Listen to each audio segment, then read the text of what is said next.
Hi. I just watched a video that was making me laugh. In the morning, I typically will, um, ow, typically will watch, I'll listen to music and then I'll listen to music and drink my coffee. But this morning, this little girl made a video and it was on Facebook and it said, I'm moving on. And it cracked me up because it was so much like me. I finally figured out why this clippy's holding my hair. So I have to spring forward because if I keep, as I'm remembering things with me and Tim, so I share it. And so I decide, well, if I do it in the morning, if I do this in the morning, then I can upload the video, and then later tonight I may be able to watch TV. So anyway, I have to spring forward to Katrina because that was freaking a nightmare. So, and then I'll somehow bring this together. I'll remember something in between. So anyway, me and Timmy are on like, what are we gonna do mode, and he jams again, and I'm like, seriously, like I don't think I can do this. So I decide that after this pot explosion that I'm gonna find my life, like I'm gonna figure myself out. And I had done like all this stuff. I'd studied religions. I'd done all this wackadoo crazy stuff in my life. And that was aside from Tim. But he always knew I was doing something. So I had, throughout my whole life, I've been on this like discovery thing. And so I'm like, I need to get my life under control. Obviously, Buddha's not working. I was a Hare Krishna. That isn't working. Nothing I do is working. And so Katrina hit, and everybody was going over there, and I was walking by the TV one day when I was cleaning, and at this point, like, I had to get a job again because I couldn't take care of myself. But I had money in the bank, a lot of money, and from that other thing. So Katrina hits. And I'm walking by the TV and I'm like, that's so sad. I actually didn't even know it happened right away because I don't usually have the TV on down here and at night I don't watch the news. So, because it's like too negative for me to go to sleep. And so I decide, I see this Katrina thing and I'm like, oh my God, that is so horrible. Thinking it was only in New Orleans. So the next day I turn on the TV again so I can keep an eye on what's going on. And so I see this man in Biloxi and they were interviewing him. And he was like, everybody forgot old people. And I was like, oh my God, I have to go. So I tell everyone in my life. Now, mind you, the Marine's still around. He's like coming in and going, and he's visiting my daughter. And, because he was with her for so long. And he was such a pivotal person in her life. And my son at this point, like, he's thinking maybe he should leave. Like, he's almost 24. So my son lived in the apartment size basement, and my daughter was coming in and going. She was like worse than a truck driver. She would like go to New York, and I'd be like, what are you doing there? And without even talking to me. So I'd be like, oh my God, this kid's going to kill me. And so here I am coming out of the pot thing, and I realized that the pot thing wasn't good for me because it made me totally depressed. And I didn't even know who I was anymore. So I see the Katrina thing, and I see this black man, and he's like, nobody even cares about the old. Well, that's like a thread in me. I just snap. So I decide, and I tell everyone that I'm going to Katrina. And they're like, you have to go with like the Red Cross or something. I said, no, I don't. No, I don't. So I went to this person's blog, and they said, anyone that wants to volunteer, come up to Slidell, Louisiana. And I was like, no, but I want to go to Biloxi because of this one man. And so I'm packing all my stuff, and I had like 3 suitcases. I had a blow dryer, a curling iron. I ran to Walmart. I was like, can you guys give me something like Band-Aids? So they gave me a bunch of Band-Aids. And I load all this in my car with these 3 suitcases full of crap, like makeup, Band-Aids that I had in the house, ridiculous, like, big flats of water, because I'm really thinking that I'm going to make a difference at Katrina. Now, mind you, I'm seeing New Orleans, but I'm just like, no, that's not where I want to go. So while I'm looking at the Slidell, Louisiana, I call the number. And the guy there was like, I really need you in Biloxi. And I'm like, that's where I want to go. And he said, I was in Slidell. I'm not doing Slidell anymore. And we're just cleaning up debris. And I'm like, I want to go to Biloxi. So he tells me to come up here. His name was John Jones. He's still my friend to this day. And so was Holly. Well, the rest of them too. They're all my friends. So anyway, I packed the car up and I'm going to head my butt to Biloxi. So I called Tim and I'm like, Tim, can you give me the fastest route there? And he's like, yeah, write it down. And I still have that paper to this day. So I wrote it on the back of the envelope. I had never gotten in my car and just went like to that kind of place. Where's that hair coming from? Oh my God, it's my hair. My hair falls out all the time. So I have to say this in 15 minutes. So I decide that I'm going to go to Biloxi, Mississippi. I jump in my car. Everybody's opposed to this. They don't want me going alone because of criminal behavior that was going on in New Orleans. I wasn't going to Slidell. I was going to Biloxi and nothing was going to stop me. So he gives me directions and I get to Dallas, Texas. And I am tired as all get out. So I park the car, never thinking that like maybe I wasn't parked in the right place. And so I parked in Dallas, Texas underneath a donut shop. How dumb was that? And I had blankets and stuff in the back because Timmy told me it's a really big stretch through Texas. And I'm like, why? And he goes, it's a big state. And I was like, I wonder if that's why they call it Big Texas or whatever. The Lone Star State. So I park, and at 3 o'clock in the morning, I pulled over at like, I don't know, 1 or something. And at 3 o'clock in the morning, like, these lights come on. And I'm like, Jesus Christ, why did I park in front of a donut shop? I'm so stupid. So I grab a cup of coffee, and on the road I go. And so Tim said, you'll get there tonight. And I was like, really? And he's like, oh yeah, you'll get there tonight. And I said, okay. So I'm on the phone with Tim the whole time, and he's out on the road, and he doesn't think I should do this. And my daughter doesn't want me to do it. Nobody wanted me to do this. Everybody in my life was like, are you crazy? Well, I had like 30 grand in the bank. So I was just like, that's what's going to pay my bills, and I'll be out there for like, I don't know, a month or something. And so I'm coming through, like coming up to Mississippi, and it hits me like this. This is because there was touchdown in Biloxi. And I was like, this is insane. Like, this is out of control. Hey, Pip, could you shut up? Thank you. Shut up. She pushes my nerves in the morning. I swear to God, this yapping. Could you shut up? I mean, just shut up. And this is how I make her stop. I shut the window so she gets all upset. Hippie, you're crazy. And so are you, Jimmy. I don't know why you listen to her. So I'm coming up on Mississippi. I'd never been there except with the time we would go through, but I've never stopped. And so I call my dad. I'm like, Dad, I'm going to Biloxi. And he's like, oh, yeah, I partied there. I stopped there when I was playing guitar when I was trying to be in a group with my brother. And I started laughing. And my dad was in the Navy, so he used to go up there. And so anyway, when he was young. So I'm starting to see these like wicked like southern trees, and I'm like, whoa, like this is going to be insane. So I pull through and I'm coming up to Biloxi, and there's cars flipped over, and I'm like, holy crap, I've never seen anything like it. And I just want to find the black man. So I'm not with anybody. I'm not with Red Cross. I'm not with Salvation. I'm not with anybody. I'm with trying to find this guy named John Jones. And I'm thinking he's going to wait for me. Like, he's just going to be sitting there waiting for me. I'm so stupid. So I pull up to the freeway exit that Timmy told me to go to. I'm like trying to go around the flip cars. And oh my God, I was on the phone with Tim. So I pull up and I said, Tim, I'll call you right back. So I take my phone. I had like a Motorola and had these like little charms and stuff on it. So stupid. And I took that phone to Biloxi. So anyway, Tim's like, go to this exit, get off, and make a left-hand turn. When I got to the exit at the bottom, there was a bunch of cops. And I was like, but I can always get through cops. So I was like, I'm going to do this. So I tell the cops, they said, what are you doing here? And I said, oh, I'm with Salvation Army. And they're like, okay.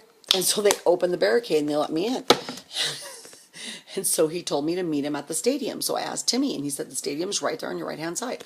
So I come around the corner, I call Tim back, and Tim's like, you're so crazy. And I said, Tim, come and help us, because I think they might need carpenters and stuff to build foundations and crap like that. And he's thinking, I don't want to come. I was like, okay, fine. So I make that left-hand turn, and it was insane. When I made the left-hand turn, I want to call it Central Avenue, but that's not what it was. It was a C. And I make the left-hand turn, and there was a house flipped over inside the road. And so I'm going around with my SUV really quiet, and I went, Tim? And he was like, what? And I go, Tim? He's like, what's wrong? And I go, Tim, this is insane. Like, this is insane. You know, trees were broken down in the middle, and there was nothing going on. It was completely black. And it was like eerie silence. And I'm thinking, what have I gotten myself into? Like, this is crazy. So Tim's like, it's going to be up in like, I don't know, like half mile, whatever. And so I go up, and there's this huge stadium, no lights.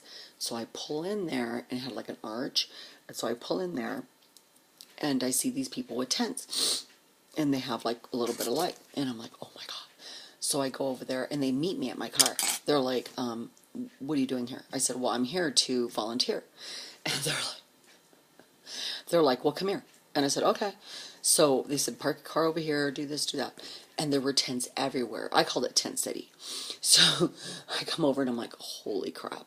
And there's this like narcoleptic paralyzed guy in a wheelchair. And he's running the Salvation Army. And I'm like, what?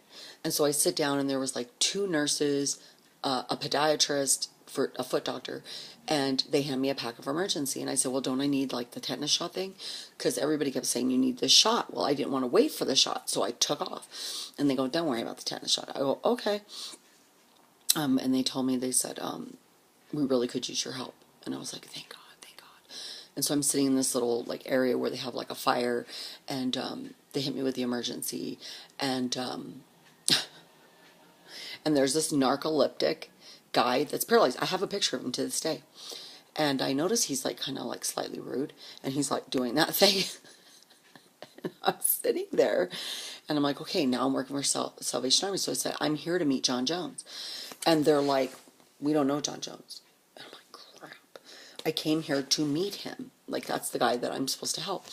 And they said, don't worry about it. We have a tent right there. I said, should I set my tent up? Because I brought a tent from the military guy that I was still hanging around. And they said no. And I said, well, where do I put my luggage? I'm so freaking stupid. And they said, we're running the hospital through right here and through that door. And I said, I don't work at the hospital. Like, I hate the hospital. And they said, well, don't worry about it. We'll tell you in the morning what you're going to do. And I was like, okay. So I go in the back of my car. Timmy's blowing my phone up. Like, he's scared to death. And I told Timmy, I'm going to go and sleep in one of their tents right here by them, and then I'll set up the tent tomorrow. And he goes, okay. So we get off the phone. I said, Timmy, I'm really tired. It was like 2, 3 in the morning. And so I go to sleep, and boom, boom, boom. First thing in the morning, somebody's unzipping my tent and telling me, like, you know, get your ass up. So I like jump up, and they take me and put me in the hospital. And I'm like, I don't want to be in the hospital. And they're like, do you know how to do blood pressure? Well, the 2 nurses were there, and the foot doctor was pretending, you know, he was doing doctor. Like, he was playing. I mean, he's a doctor, but he was a foot doctor. And so I go inside the hospital, and there's just cases and cases and cases of pills from China. And I'm just like, Jesus Christ, I hate being here. But I knew how to take blood pressure, so I was doing blood pressure. I said, why don't we organize this? I'll take their blood pressure before they come in. And in the center, people were coming to get Walmart cards. And I'm like, where's Walmart? And they were like, it's down the freeway. And I'm thinking, how are they supposed to get to Walmart to spend this money? It was like $25 cards. So they would line up in the morning, and I see all these people, and I'm really scared. And then I see a Baptist little section, and then here's Salvation Army, and then the Baptists are inside the stadium. Super nice. And they had sweet tea. And I was like, oh, God, I need some sweet tea. I need caffeine. So I go to work at the hospital. I'm all pissed off. I don't want to be in there. So I said, let's organize this. I'll do their blood pressure, write it down, and then when they come in there, you know, the nurse, whatever. And there's like 50 people, 100 people. I don't know. It was a lot of people. And so I'm sitting there taking their blood pressure, and I'm all bored. And they're like, you can't leave the stadium. And I'm like, I need to find John Jones. I need to find John Jones. Now, mind you, I'm calling his phone, and he's not answering. And my phone starts to sketch. It's all... And I'm like, Jesus effing Christ, where's this guy named John Jones? So I'm working in the hospital, and I'm starting to get like a resentment. I'm starting to like get pissed off, because this is not what I came here for. And there's this huge pallet, and it was dog food. And at night, I would go to the edge of the stadium, and they would be like, you can't go over there. And I was like, yes, I can. I'm free, white, and 21. So I would go to the edge and I would see all these weird dogs with like no tails, and they were all mangy. And I was like, Jesus Christ, I just walked into hell. So it is hotter than hell. And I'm not used to that humidity. And I was up like 160 pounds.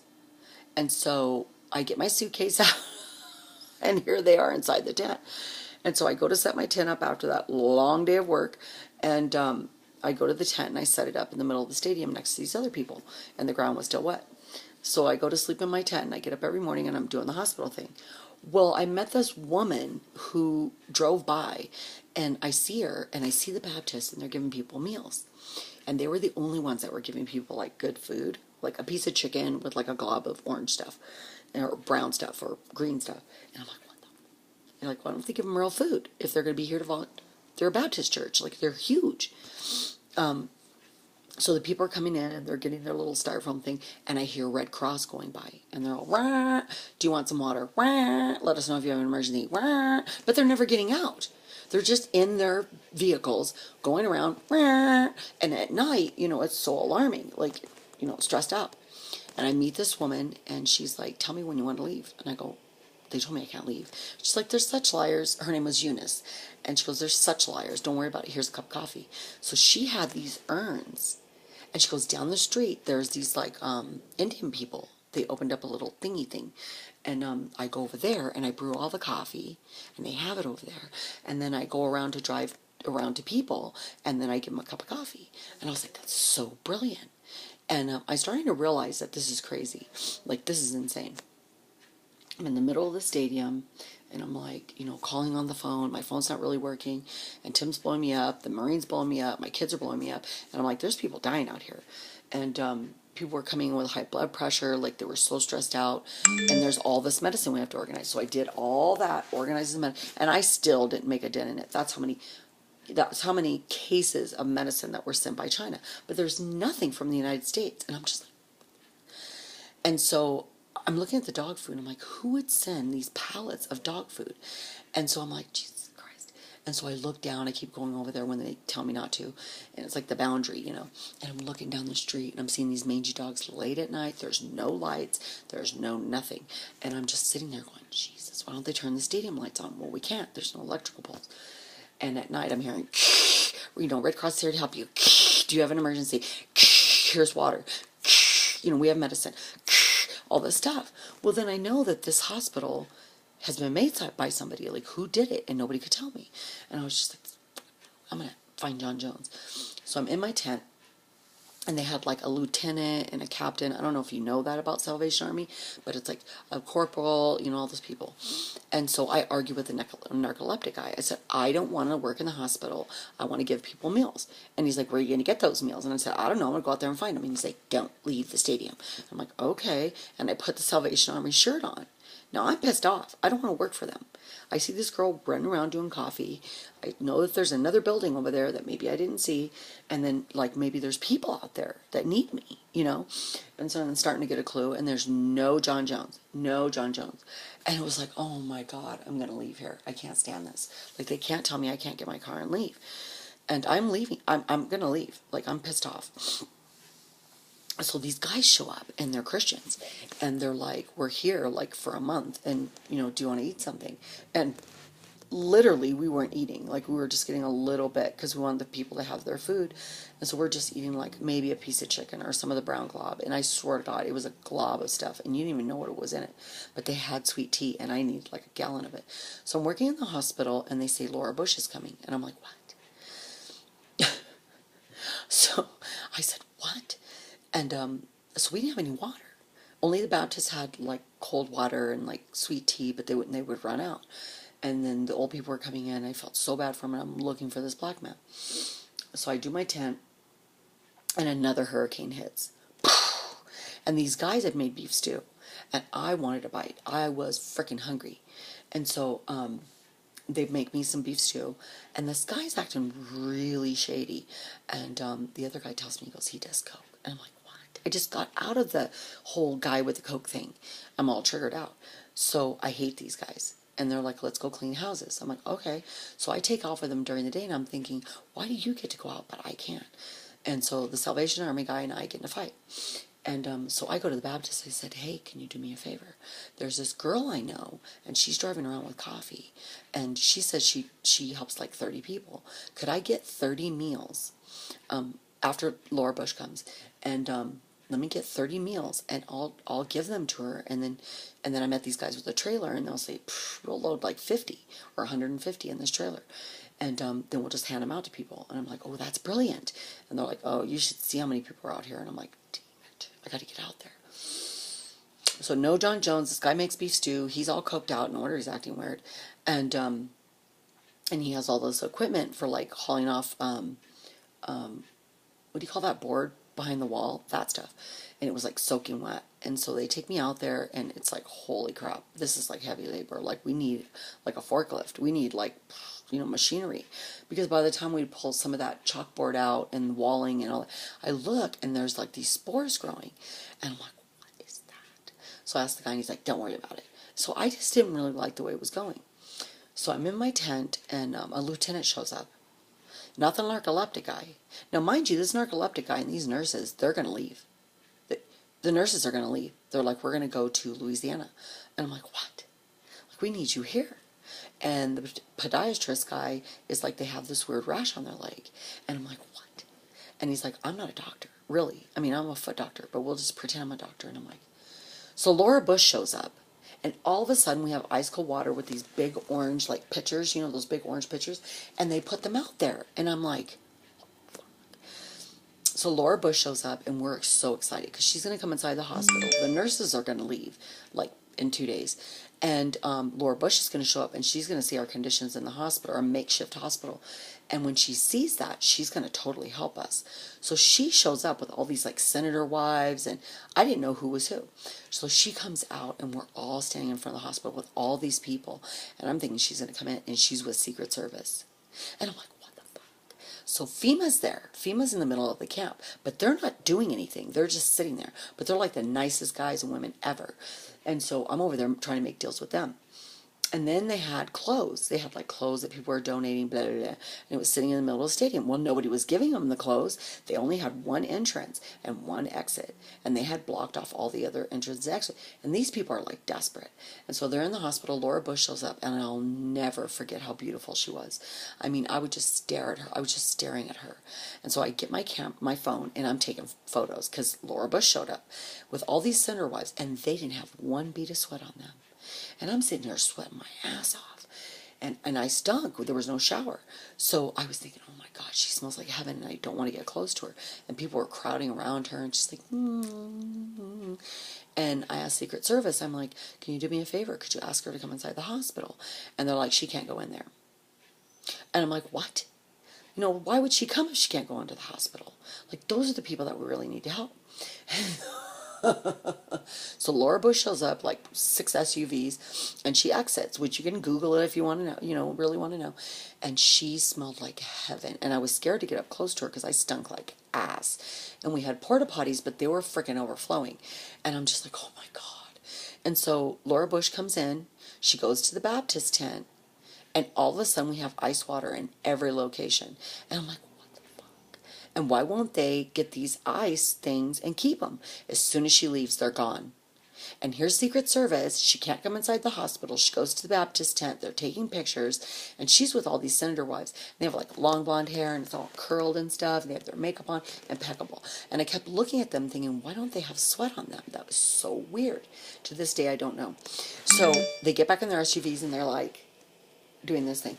And I never forgot how beautiful she was up close. So the phone's still messing up, and when I'm talking on it, the sweat from my body is going inside the phone. It's really crackling. Tim's calling, Steve's calling, everybody's calling me, and there's like people dying, and I'm just like, holy crap. And there was this smell, I cannot even describe to you the smell. Later I found out it was dead bodies. So this lieutenant comes to my tent, and he's like, you have to go. Because you've been pushing it. Because I went to the Baptist, I went behind Salvation Army's back, and this Baptist guy was like, I'll give you 30 meals. And so I give them to this girl named Eunice, and I said, here's 30 meals, take them out. And she's like, okay. Older woman. She was a hippie. So I was like, we're going to get along great. And so she's like, let me know, I want to take you with me. And I was like, okay. I said, but I have a car. She's like, and we don't need it, we'll go in my car. She had a little Toyota RAV4. And so Laura Bush shows up, no big stinking deal. We don't get better food. Nothing happens. FEMA's in the center. They're not doing anything. The people are coming in to the exit, and if they had gotten there in time, and I'm thinking, like, where do they live? Like, where are they living? Like, where are they staying? So I give these meals to Eunice, and the narcoleptic guy gets all pissed at me, and the lieutenant comes to my tent in the center of the stadium. No lights. And I can smell the smell. It smelled like dead cat mixed with rotten milk.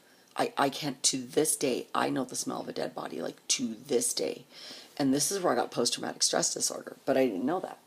And so I'm in the center, and this lieutenant comes, and he's like, you got to get your ass out of here. And I said, who said that? And he's like, the narcoleptic guy. And I'm like, are you serious right now? What, because I gave people meals? Like, I'm so pissed off. So I call John Jones, and he's like, where are you at? And I'm like, dude, I've been calling you for days and days and weeks and weeks. And he's like, I had to go back to Florida because I got a flat tire and my truck broke down and I had to go get a generator. Where are you at? I said, I'm in a tent in the middle of the stadium and they just kicked me out. And he said, where are you at? So I come outside my tent and there's this guy with the phone. There's John Jones. And he's like, come with me. So we undo the tent. I get inside his truck. We get my SUV and he goes, follow me. So I follow him to this location. And it was a man who had survived Katrina. And it was at the end of the road. And so we go to the end of the road and he goes, you can sleep here. It's safe here. And I don't want you just like sleeping in the stadium. And Salvation Army, I built this whole camp. And they got pissed at me and they threw me out. He goes, so we're going to make our own camp. And you'll be safe right here with this guy. And let's talk to him. So we talk to him and he tells me his whole story. So John Jones takes me walking through the city streets. And I'm like, holy effing Jesus. And so he takes me to this one house and I'm like wanting to puke. I was so nauseous. Plus I haven't really eaten. So so we're starving, we're thirsty, and there's this guy at the end of this other street, and there's two roads that run through Biloxi. There's one that comes this way, and there's a big one that goes this way to the water. And I didn't even know there was water there. Like, my dad told me he had been there in the Navy, but I wasn't putting that together. So I'm with John Jones, and I'm following him in his truck. I get in his truck, and then he's like, get your car. So I get in my car, I load the tent up, I have all my baggage, I have all my suitcases. So fucking stupid. And there's no shower. The porta potties are overflowing. There's people coming in and getting Walmart cards, but I don't know where the Walmart's at, and like, why would they give them money like that? Like $50 at a time, $25. It was so stupid. And they would only let so many people in. And so I'd been out there to do the houses with the Coke guy, and he left. They all left. And then I'm with John Jones. He's like the coolest guy ever. We go to a resident house, and he's like, I'm going to walk you through the streets. And we get to this house, and he said, there's a dead woman in there. And he goes, see the X's? He goes, that means there's a dead body in there, but they just haven't gotten to it. I'm like, there's a whole shit show going on out here, which I took pictures later. When I left, I had 4 portable cameras from this Marine guy who gave me the tent. He goes, take these so you don't have to buy that many so you can save your money. And use these. Well, I didn't know they had been exposed. They look like just like, you know, those little weird cameras. So I'm taking pictures all over the place. And Laura Bush, like stuff like that. And my phone is like cracking so bad. Like I can't make a phone call and I can't get one. And so I'm with John Jones. I use his phone. I call Timmy. I call the Marine. I'm like, I'm okay and I need your help. I said, Timmy, get off the truck and come help me now. And so I call my daughter. I'm like, can you come help? Like, there's people dead out here. Like, this is fucking insane. And a couple of people died in the hospital. And I'm going through drama and I need another phone. Can you send me one now? And I call my son and he's like, everything's good. And I said, pay the mortgage, dude. Pay all the bills at the house. Here's the, you know, I gave you everything. Like, take care of the home bills. He's like, okay. Or come into 30 minutes. So I go with John Jones. We go to this resident guy, and there's sand everywhere, which was brilliant because if you stayed on the grass, I mean, it stunk to high heaven because dead bodies had floated through. And he said, do you see all these houses right here? I emptied those by myself and got all the dead bodies of my neighbors, and there was ropes attached to our dogs because we knew a hurricane was coming through. And when the dogs bark, you know that's when a hurricane's coming through. And I've been watching TV all day with my brother. My brother was disabled and is disabled. And I got him out of here with a truck driver. And I was like, where's the truck driver? Where's that place? Where's the ice at? What is he talking about? And so they're trying to explain everything to me. And I'm like a retard. And so they take me to this place and he goes, this old woman floated to the top with her Bible in her hand. And she didn't realize that, it got that bad, because we all had hurricanes, but never realized it was going to get that bad. And so we heard that all morning long, but none of us left. And so I stayed here, and I was just like, oh my God. And John Jones said, I knew Biloxi. So I came from Florida in my truck, and I went and got the generator, and, we're going to friggin' make this happen. I built the hospital. They took it away from me, and now I want you to sleep here. And I was like, okay. So I'm sleeping there, and here comes Eunice. Here she's driving by. And I was like, there's Eunice, there's Eunice. And so I decided I'm going to go in my car.